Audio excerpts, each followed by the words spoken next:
ম্যানচেস্টারের ওল্ডহামে এক হাসপাতালের নার্সকে ধারালো অস্ত্র দিয়ে হত্যা করার চেষ্টার অভিযোগে রোমন হক নামক এক ব্যক্তিকে আটক করেছে।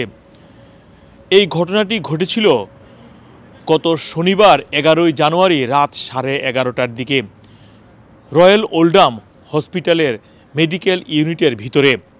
ওই নার্স 50 বছর বয়স্ক ওই নার্স ওই সময় মেডিকেল ইউনিটে কর্মরত ছিলেন। বাহির থেকে এক পাবলিক এসে তাকে ধারালো অস্ত্র দিয়ে মেরে ফেলার চেষ্টা করে। তারপর সেখানে পুলিশ এবং মেডিকেল টিম আসার পর ওই সেবিকাকে এখনও চিকিৎসা দেওয়া হচ্ছে হাসপাতালে, তবে তার জীবন ঝুঁকিপূর্ণ। ওই দিনই ঘটনাস্থল থেকে এক ব্যক্তিকে আটক করেছিল হত্যাকারী সন্দেহে। আজকে 13 জানুয়ারি ওই ব্যক্তির নাম প্রকাশ করেছে গ্রেটার ম্যানচেস্টার পুলিশ।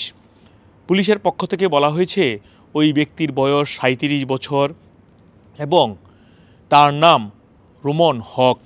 তিনি ওল্ডহামের রয়টন এলাকার বাসিন্দা এবং আগামী বৃহস্পতিবার তাকে কোর্টে তোলা হবে। বর্তমানে ওই অভিযুক্ত ব্যক্তি পুলিশ হেফাজতে রয়েছেন। এই ঘটনায় বিশেষ করে ওল্ডহাম ম্যানচেস্টারে তোলপাড় তৈরি হয়েছে।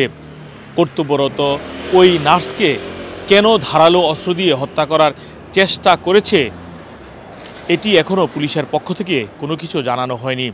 সাধারণত যুক্তরাজ্যে এই ধরনের কোনো ঘটনা ঘটলে পুলিশের পক্ষ থেকে কোনো তথ্য না জানানো পর্যন্ত কোনো মিডিয়াও সেটি প্রকাশ করেনি।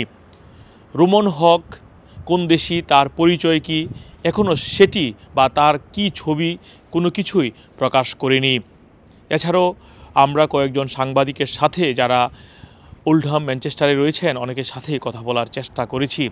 রোমন হকের পরিচয় অনেকেই বলতে চাননি বা কেউ বলছেন জানেন না। যেহেতু পুলিশের পক্ষ থেকে এখনও কোন দেশি বা কোনো কিছুই পরিচয় প্রকাশ করা হয়নি, তাই আমরাও সেটি বলতে পারছি না।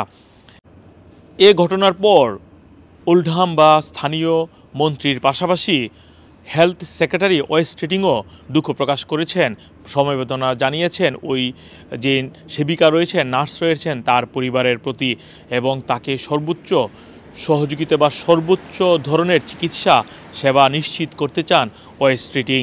এছাড়াও এই ঘটনায় ওই এলাকায় বিশেষ করে যেই রয়্যাল ওল্ডহাম হসপিটাল সেখানে এখনও কড়া নিরাপত্তা ব্যবস্থা করা হয়েছে এবং হাসপাতালে কর্তব্যরত অবস্থায় হাসপাতালের ভিতরে প্রবেশ করে একজন সাধারণ পাবলিক একজন নার্সকে এরকম ধারালো অস্ত্র দিয়ে আঘাত করবে সেটি কল্পনার বাইরে, সেটিও বলছেন অনেকেই। মোহাম্মদ আব্দুল হান্নান, 2A নিউজ, যুক্তরাজ্য।